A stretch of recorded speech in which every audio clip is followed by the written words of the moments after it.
గాక ఈరోజు దేవుని వాగ్దానము అనుదిన కృప పరిశుద్ధ గ్రంథము ఇర్మియా గ్రంథము 31వ అధ్యాయము 13వ వచనంలో వాక్యం సెలవిస్తుంది. వారి దుఃఖమునకు ప్రతిగా సంతోషమిచ్చి వారి ఆదరించేదను, విచారమును కొట్టివేసి నేను ఆనందమును కలుగజేసేదను అని లేఖనం తెలియజేస్తాం. ఈరోజు మన విశ్వాస జీవితంలో ప్రతి మనుష్యుడికి వారి కుటుంబం, వారి పరిస్థితులన్నిటిని బట్టి కలిగే సమస్యలను బట్టి విచారములు వ్యక్తం చేస్తూ ఉంటారు, హైతికమైనటువంటి విచారాలు.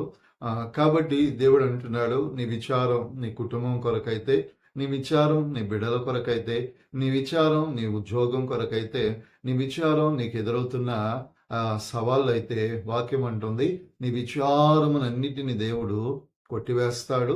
అదే కాకుండా నీకు ఆనందమును కలుగు చేస్తాడు. ఆనందము అంటే విచారము, దుఃఖము ఒకసారి నేను విడిచిపెట్టాక నీకు బాధపడవలసిన ఆవశ్యకత లేదు. అప్పుడు నీ నోట సంతోషం ఉంటుంది, నీ హృదయము ఆనందగానముతో పరవశిస్తుంది. కాబట్టి దేవుని యందు నువ్వు విశ్వసించగలిగితే నీ ప్రతి విచారమును కొట్టివేసి ఈ దినము ఆ విచారములను తీసివేసి ఆనందముతో దేవుడు మిమ్మలను నింపునుగాక. ఆమెన్. ప్రభువా, నీ వాక్యము చేత అయా మీ బిడ్డలను ముద్రించి బలపరచుమని యేసు నామములో ప్రార్థిస్తున్నాము తండ్రి. ఆమెన్.